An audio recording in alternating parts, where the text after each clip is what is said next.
Generasi muda ke depan diprediksi tidak akan lagi berminat terjun ke sektor pertanian. Hal ini ditengarai karena ketidakpastian pendapatan dari profesi petani.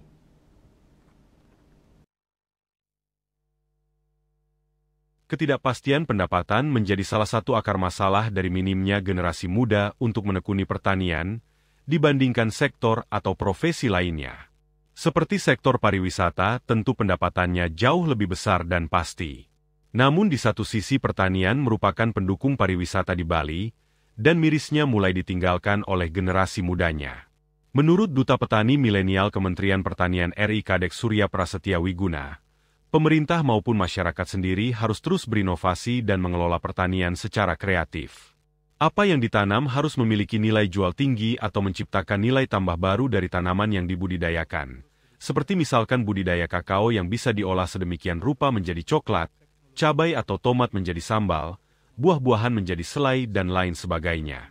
Inilah pentingnya merubah sebuah komoditas menjadi produk kreatif, agar nilai jualnya bertambah tinggi dan memiliki daya saing. Untuk mencapai hal tersebut, pemerintah perlu memfasilitasi dan mengedukasi masyarakat khususnya generasi muda, agar tidak bertani secara konvensional namun juga menghasilkan sebuah produk yang bagus yang bernilai jual. Selain itu, minimnya kepemilikan lahan pertanian oleh petani di Bali, lahan terbatas tersebut harus dikelola agar berproduksi secara maksimal dengan tata kelola pertanian yang memanfaatkan teknologi tepat guna. Yang kedua adalah bagaimana produk itu tidak hanya bicara soal hulu, tetapi bagaimana kita mampu melakukan hilirisasi terhadap sebuah produk menjadi sebuah produk kreatif. Jadi merubah komoditas menjadi produk kreatif.